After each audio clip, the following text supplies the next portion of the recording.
Hello बच्चों, कैसे हैं आप लोग। आई होप सब अच्छे होंगे। आज जो टॉपिक हमें डिस्कस करना है वो है गॉस थ्योरम।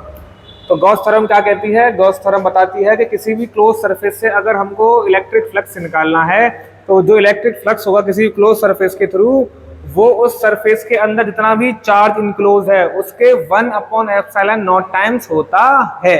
ठीक है, इसका स्टेटमेंट देखें तो वो ये कहती है the total flux through a closed surface is 1/एप्सिलॉन naught times the net charge enclosed by the closed surface। ठीक है, तो मैथमेटिक्स को हम अगर एक्सप्रेस करें तो गॉस थ्योरम कहती है कि जो फाई ई है वो क्या है, वो Q/एप्सिलॉन नॉट है। और Q कैसा है? इनक्लोज्ड, मतलब कि क्लोज सरफेस के अंदर जितना भी चार्ज है उसका 1/एप्सिलॉन not time.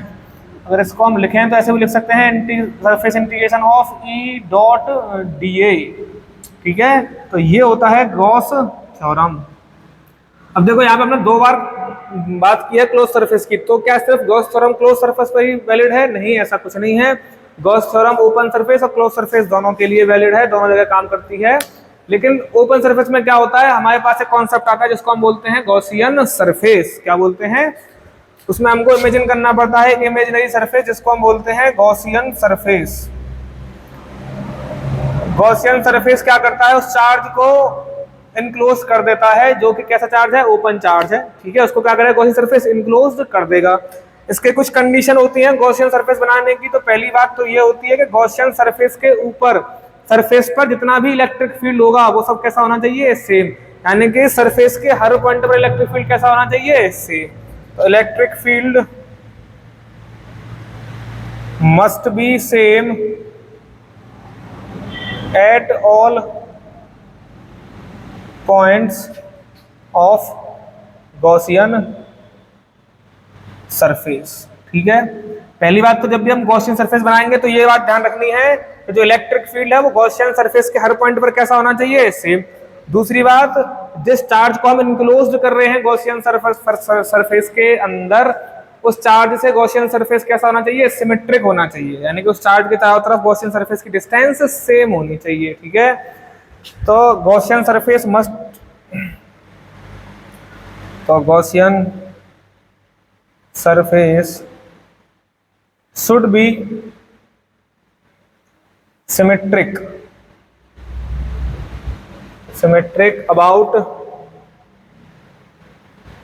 about charge enclosed. जिस चार्ज को हम इनक्लोज कर रहे हैं उस चार्ज के अबाउट गॉसियन सरफेस कैसा होना चाहिए? सिमेट्री। सिमेट्री का मतलब जितना ऊपर उतना नीचे, जितना इधर उतना उधर। ठीक है, तो ये कुछ कंडीशंस होती हैं गॉसियन सरफेस की। और गॉसियन सरफेस कैसा होता है? एक इमेजिनरी सिर्फ किस लिए यूज करते हैं? ताकि हम जो ओपन सरफेस है उसको हम गॉस थ्योरम से सॉल्व कर सकें। ठीक है, तो आप इसको नोट कर सकते हैं पॉज करके, फिर देखते हैं हम इसका proof by using Gaussian surface. तो आप इसको पॉज करके नोट कर लीजिए और फिर देखेंगे हम इसका प्रूफ। चलिए, तो अब बात करते हैं हम प्रूफ की गॉसियन थ्योरम के। लेट सपोज हमारे पास एक पॉजिटिव पॉइंट चार्ज Q है और हम इस Q चार्ज से कितना फ्लक्स पास कर रहा है उसको हमें फाइंड आउट करना है। ये कैसा चार्ज है? पॉइंट चार्ज है, मतलब कि ये क्लोज सरफेस के अंदर तो रखा नहीं है। कैसा रखा है? ओपन रखा हुआ है। तो हमको सबसे पहले क्या करना पड़ेगा? इसको एक क्लोज सरफेस के अंदर बंद करना पड़ेगा। और सरफेस को क्या बोलेंगे हम? गॉसियन सरफेस बोलेंगे। तो देखो यहाँ पे गॉसियन सरफेस हम क्या बना सकते हैं? क्या यहाँ पे हम इसको क्यूब के अंदर बंद कर सकते हैं? इसको हम क्यूब के सेंटर पर रख के करते हैं। देख के आइए, अगर हम क्यूब की बात करते हैं, इसे क्यूब में अंदर हम रखें तो देखो क्या होगा। अगर हम क्यूब के सेंटर में इसको रख के बंद करें तो देखो क्या होगा। क्या ये गॉसियन सरफेस काम करेगा या नहीं? ठीक है, देखो तो दो कंडीशन बताई थी मैंने आपको कि पहली कंडीशन थी कि सरफेस के हर पॉइंट पर इलेक्ट्रिक फील्ड कैसा आना चाहिए? सेम। ठीक है, अब देखो ये डिस्टेंस तो सेम है, ये डिस्टेंस भी सेम है, ये डिस्टेंस भी सेम है और ये डिस्टेंस भी सेम है। तो इन तो हर जगह पे इलेक्ट्रिक फील्ड कैसा होगा? सेम होगा। पर क्या ये डिस्टेंस सेम है? जो डायगोनल है क्या ये सेम है? नहीं, ये और ये डिस्टेंस में डिफरेंट है। यानी कि यहाँ पे जो इलेक्ट्रिक फील्ड आएगा वो इलेक्ट्रिक फील्ड यहाँ पर नहीं आएगा। यहाँ पर अगर E1 होगा तो यहाँ पर 100% E2 होगा। यानी कि जो पहली कंडीशन है कि electric field at the point on the surface should be same, तो वो यहाँ पे नहीं लग पा रहा है कंडीशन। तो इसलिए हम इसको क्यूब के अंदर तो बंद नहीं कर सकते हैं। क्या हम इसको स्फीयर के अंदर बंद कर सकते हैं? हाँ, स्फीयर के अंदर बंद कर सकते हैं। अगर हम इसको क्यू चार्ज को सेंटर मानते हुए एक स्फीयर बनाएं तो उस स्फीयर के हर पॉइंट पर जो इलेक्ट्रिक फील्ड आएगा वो सेम आएगा, क्योंकि चार्ज कहां पर मान लिया हमने? उसके सेंटर पर। और सेंटर से जो स्फीयर की तो सरफेस की डिस्टेंस होगी वो क्या होगी? उसकी रेडियस। और रेडियस कैसी होगी? Through out same. ठीक है, तो यहाँ जो गॉसियन सरफेस होगा हमारा वो क्या होगा? एक स्फीयर,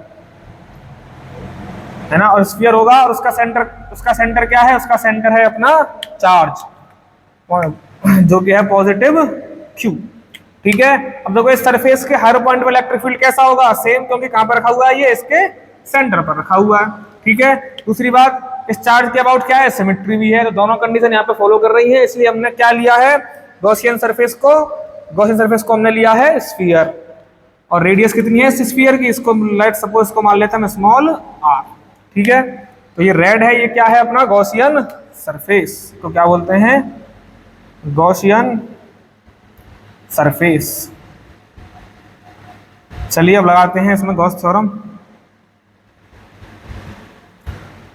ठीक है, तो गॉस थ्योरम क्या कहती है कि इस 3D ऑब्जेक्ट के थ्रू पास होने वाला जो फ्लक्स होगा वो होगा Q अपॉन एप्सिलॉन नॉट।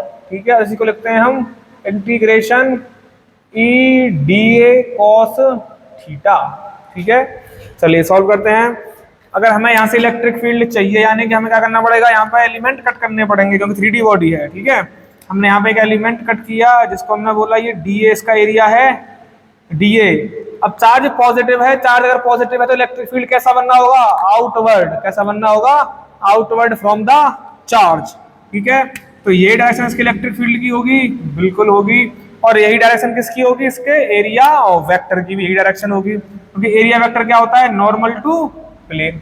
ठीक है, अगर E और D दोनों सेम डायरेक्शन में है, E और DA, तो क्या थीटा की वैल्यू 0 हो गई? बिल्कुल हो गई।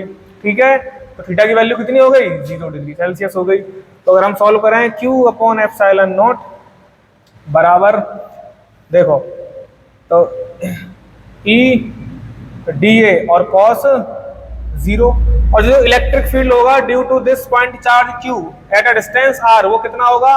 इलेक्ट्रिक फील्ड जो होगा वो होगा 1 upon 4 pi epsilon naught Q by R square. ये क्या है? एक पॉइंट चार्ज के कारण r डिस्टेंस दूर। ठीक है, इलेक्ट्रिक फील्ड है। इसको अगर हम इसमें पुट कर दें तो देखो क्या मिलता है हमें? Q upon epsilon not 1 upon 4 pi epsilon naught into Q by R square, और DA का इंटीग्रेशन। अगर हम DA का इंटीग्रेशन करते हैं तो DA मिलके क्या मिल जाएगा हमको? Surface area of sphere. ठीक है, DA अगर हम जोड़ेंगे तो क्या मिलेगा हमको? एक पूरा स्फीयर का सरफेस एरिया मिल जाएगा। ठीक है, तो Q upon epsilon naught equals to 1 upon 4 pi epsilon naught upon Q by R square, और इसका एरिया क्या हो जाता है? Surface area of sphere. Sphere का एरिया क्या होता है? स्फीयर का एरिया होता है 4 पाई R स्क्वायर। तो 1 upon 4 pi epsilon naught Q by R square into 4 pi R square. देखो 4 पाई से 4 पाई कैंसिल और R स्क्वायर से R स्क्वायर कैंसिल, तो क्या ये Q upon epsilon naught equals to Q upon epsilon naught आ रहा है? बिल्कुल आ रहा है। इसका मतलब अपनी गॉस थ्योरम एकदम राइट काम कर रही है। ठीक है, so this is the proof of Gauss theorem by using Gaussian surface।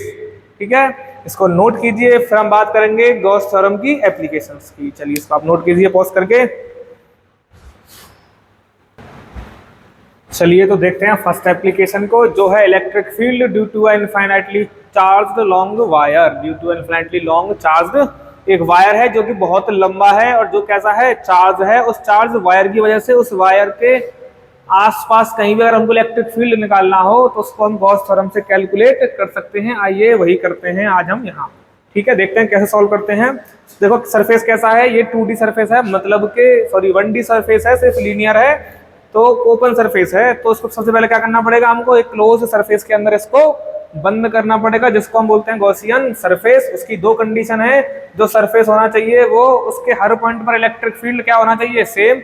और दूसरी बात, जो चार्ज होना चाहिए उसके अबाउट क्या होनी चाहिए? सरफेस की सिमेट्री होनी चाहिए। ठीक है, तो इसको हम बंद करते हैं, तो इसको क्या हम स्फीयर में बंद कर पाएंगे? नहीं, स्फीयर में बंद नहीं कर पाएंगे, क्योंकि जो इलेक्ट्रिक फील्ड लाइंस होती हैं लीनियर चार्ज की, वो कैसी होती हैं?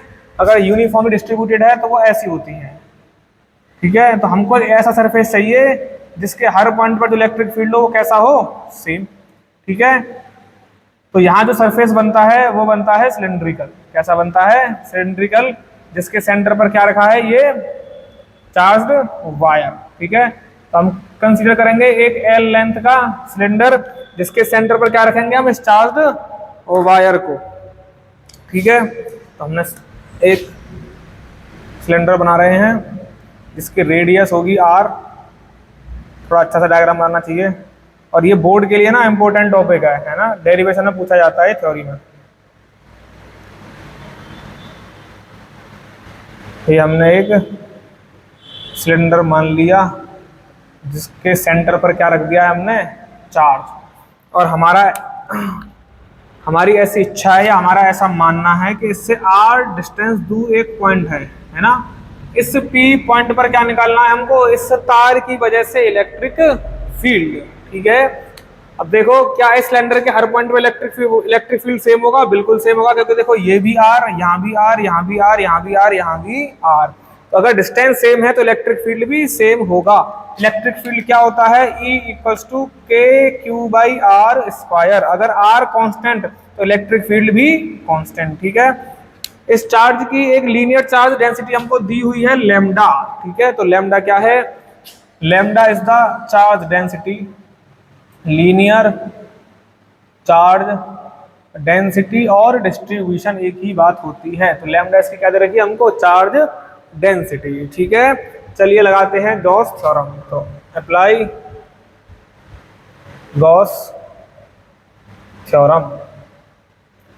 तो गॉस थ्योरम कहती है इसके अंदर जितना भी चार्ज इनक्लोज्ड होगा उसके ये 1/ε0 टाइम्स होगा, और इसी को हम लिखते हैं इंटीग्रेशन EdA cos थीटा, ठीक है। चलिए, तो देखो इसके कितने सरफेस बनने हैं? सिलेंडर के 3 सरफेस होंगे। एक तो होगा कर्व सरफेस, एक होगा क्रॉस सेक्शन, और एक और होगा क्रॉस सेक्शन। तो हमको 3 सरफेस के अलग अलग करने पड़ेंगे। अगर हम बात करें इसकी EdA cos थीटा की, तो क्या हम इसको ऐसे निकाल सकते हैं? ये फर्स्ट सरफेस के लिए EdA1 cos थीटा, ये सेकंड सरफेस के लिए EdA2 cos थीटा, और ये थर्ड सरफेस के लिए EdA2 cos theta. Third surface मतलब 3, सरफेस 3 के लिए, ठीक है। इनको नंबरिंग दे देते हैं। ये है हमारा फर्स्ट सरफेस, जो कर्व सरफेस है उसको क्या बोल रहे हैं हम? DA first. ये है हमारा DA1, ठीक है। क्या इसकी डायरेक्शन और इसकी डायरेक्शन, इलेक्ट्रिक फील्ड की डायरेक्शन सेम है? बिल्कुल सेम है, क्योंकि जो एरिया वेक्टर होता है वो भी क्या होता है? प्लेन के नॉर्मल। इलेक्ट्रिक फील्ड भी कैसा आ रहा है? इसके पैरेलल, ठीक है। तो दोनों की डायरेक्शन कैसी हो गई? सेम। देखो ये डायरेक्शन है इलेक्ट्रिक फील्ड की, डायरेक्शन किसकी है? DA1 वेक्टर की, ठीक है। चलिए अब देते हैं इसको नंबर 2। ये है अपना नंबर 2। यहाँ पे भी एक एलिमेंट कट कर लेते हैं। इससे जो इलेक्ट्रिक फील्ड बनना होगा वो ऐसे बनना होगा, इसको हम बोल लेंगे DA2 वेक्टर, ठीक है।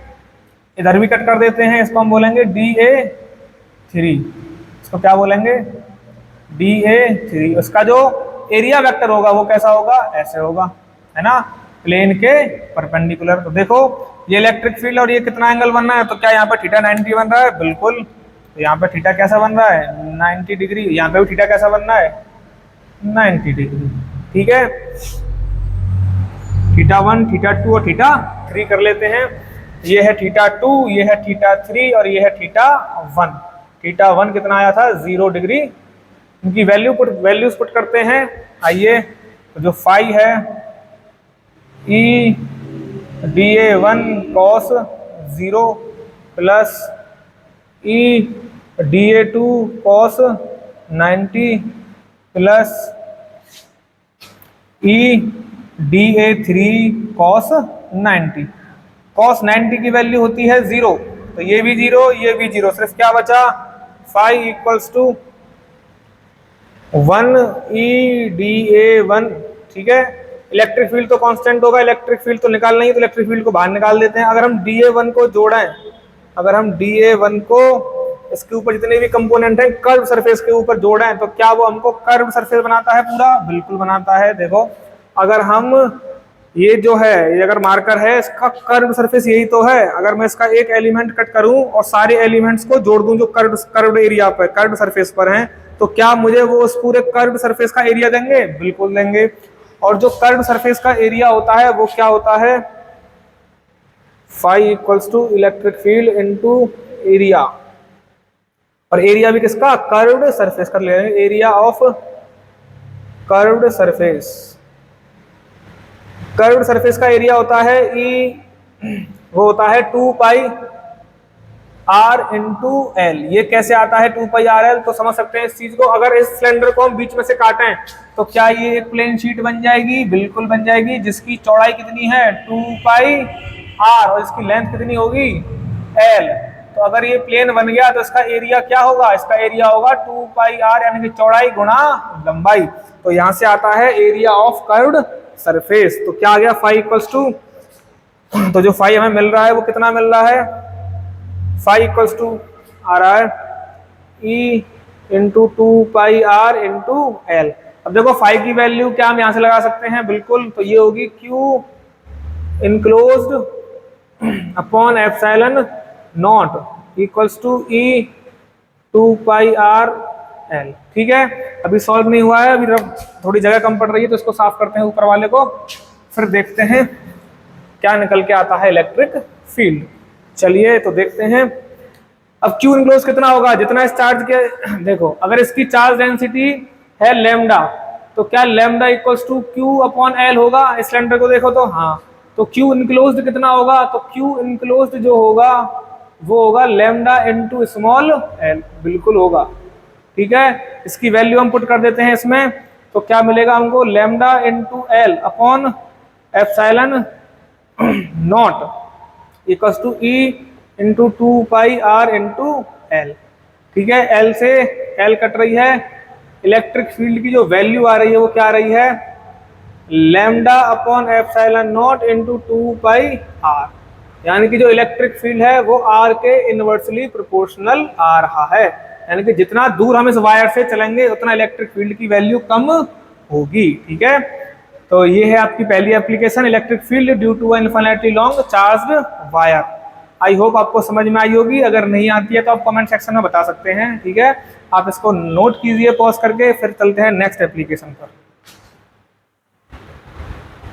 चलिए तो सेकंड एप्लीकेशन की बात करते हैं, जो है electric field due to a uniformly charge infinite plane sheet. एक शीट है जो कि पॉजिटिवली चार्ज है, जिसका चार्ज डिस्ट्रीब्यूशन कैसा है? यूनिफॉर्म है।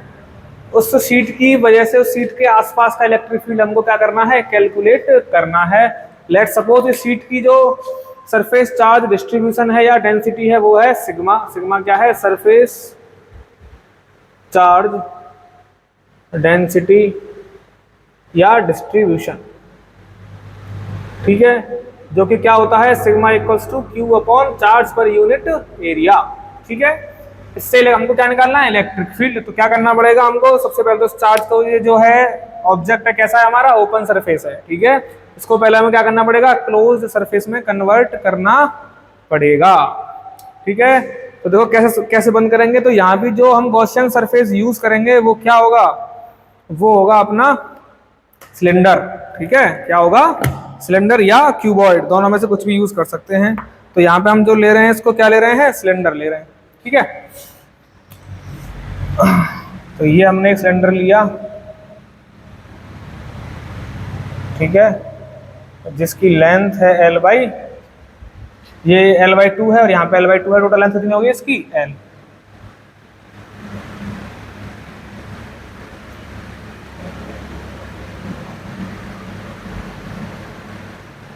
ठीक है, ये एक सिलेंडर है जिसकी लेंथ है, ये है एल बाई 2 और ये भी है एल बाई 2। टोटल लेंथ कितनी हो गई? एल। ठीक है, तो ये इतने एरिया में से, इसके में से क्या मिल रहा होगा हमको? Electric field. जिस पॉइंट पर इलेक्ट्रिक फील्ड निकालना है, लेट सपोज वो पॉइंट हमारा यहाँ पर रखा हुआ है और जिसकी हम डिस्टेंस बोल रहे हैं आर। कितनी बोल रहे हैं? आर। ठीक है, यहाँ से इसकी जो डिस्टेंस है वो कितनी है? आर। ठीक है, मतलब आर एल बाई 2 भी ले सकते हैं, कोई भी दिक्कत की बात नहीं है। हम बात कर रहे हैं पॉइंट P की, ठीक है।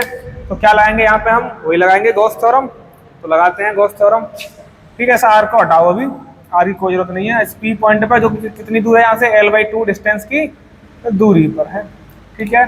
तो हम लगाते हैं Gauss theorem, apply Gauss theorem.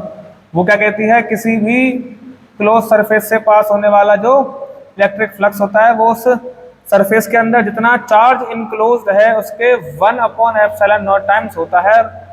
इसी बात को हम लिखते हैं surface integration of E D A cos theta. जैसे हमने पहले किया था वैसे ही यहाँ पे 3 सरफेस बन रहे हैं, देखो 2 क्रॉस सेक्शन और एक कर्व, ठीक है। तो इनका एलिमेंट कट करते हैं। अगर मैं यहाँ पे एक एलिमेंट कट करूँ तो इसकी डायरेक्शन कैसी है, डी ए, इसको 3 मान लेते हैं, डी ए 3 वेक्टर की, वो ऊपर है। अब चूंकि ये पॉजिटिव चार्ज की प्लेट है तो यहाँ से इलेक्ट्रिक फील्ड कैसा बनना होगा, away from charge. Electric field की डायरेक्शन कैसी होगी, वो कुछ ऐसी होगी इलेक्ट्रिक फील्ड की डायरेक्शन। तो यहाँ पे थीटा कितना बनना है, यहाँ पे थीटा बन रहा है 90 डिग्री, ठीक है। अगर यहाँ की बात करें, यहाँ पर अगर हम एक कट करें, देखो यहाँ पर अगर मैं कट करता हूँ तो ये उसका DA1 वेक्टर है, या DA मान लो इसको, ये DA वेक्टर है और डायरेक्शन इलेक्ट्रिक फील्ड भी यही है। तो क्या थीटा की वैल्यू यहाँ 0 है, बिल्कुल 0 है, ठीक है। सिमिलरली यहाँ की बात करें, अगर यहाँ हम कट करें तो देखो ये DA वेक्टर है, क्योंकि दोनों का एरिया सेम है इसलिए इसको भी DA लिया, इसको भी DA लिया, उसको ले लेते हैं हम DA dash, okay. Electric field यहाँ भी कैसा होगा, बाहर की तरफ होगा। तो ये डायरेक्शन किसकी है, इलेक्ट्रिक फील्ड की। तो क्या यहाँ भी थीटा 0 है, बिल्कुल यहाँ भी थीटा 0 है। तो अगर हम देखें तो जो फाई होगा हमारा क्या होगा, integration for first surface E DA1 cos theta 1 plus E DA2 cos theta 2 plus E DA3 cos theta 3। देखो जो ए डैश वाला है, लेट्स सपोज ये है, इसकी थीटा कितनी है 90। चलो पहले की बात कर लेते हैं, पहले ई DA और cos 0 प्लस ई DA cos 0, ये हमने ये और इसकी बात की है। अब बात कर रहे हैं हम कर्व सरफेस की, तो प्लस ई DA डैश cos 90, और cos 90 की वैल्यू होती है 0, तो ये टर्म होगी आपकी 0। तो जो फ्लक्स आ रहा है, देखो क्या ये दोनों सेम है, बिल्कुल हाँ सेम है। तो क्या इसको हम 2 ई DA लिख सकते हैं, बिल्कुल लिख सकते हैं। क्या 2 और ई को बाहर ले सकते हैं, ले सकते हैं। और DA क्या करेंगे, क्रॉस सेक्शन पे जो एरिया एलिमेंट काटा है वो क्या देगा हमको, पूरा क्रॉस सेक्शन एरिया देगा। तो क्या हम इसको ए लिख सकते हैं, बिल्कुल लिख सकते हैं। और ये कौन सा एरिया है, क्रॉस सेक्शन, ये आ रहा है फाई ई इक्वल्स टू, अब देखो फाई ई क्या है, फाई ई है, फाई ई होता है Q enclosed upon epsilon not. तो यहाँ देखते हैं, अगर हम फाई ई की वैल्यू रखते हैं Q enclosed upon epsilon naught equals to 2EE। तो देखो यहाँ से हम Q इनक्लोज क्या कर सकते हैं, कैलकुलेट। तो जो Q इनक्लोज्ड आ रहा है वो होगा हमारा sigma into cross section area, ठीक है। और ये भी कौन सा एरिया है, क्रॉस सेक्शन, ठीक है। तो ये आया sigma into A cross section upon epsilon naught equals to 2EA cross section area. Cross section area से क्रॉस सेक्शन एरिया कट गया, तो E इक्वल्स टू क्या आ रहा है हमारा, सिग्मा अपॉन 2 एप्सिलॉन नॉट। यानी किसी थिन प्लेट से पास होने वाला इलेक्ट्रिक फील्ड क्या होता है, सिग्मा अपॉन 2 एप्सिलॉन नॉट होता है। ये डिस्टेंस पर डिपेंड नहीं करता है, ये सिर्फ चार्ज डेंसिटी और एप्सिलॉन नॉट का रेशियो होता है, ठीक है। तो ये दोनों एप्लीकेशन है, दोनों एप्लीकेशन बहुत इंपॉर्टेंट है for board point of view. तो आप इन दोनों को अच्छे से समझ के पढ़ के जाइए, लिख के जाइए। आई होप आपको ये वीडियो समझ में आई होगी। अगर समझ में आई है, अच्छी लगी है तो लाइक करिए, और नहीं समझ में आती है, कोई डाउट है तो कमेंट करिए, ठीक है। थैंक यू, फिर मिलते हैं कल। अभी इसकी 2 एप्लीकेशन और रह गई हैं, उनको हम नेक्स्ट लेक्चर में डिस्कस करते हैं। Thank you.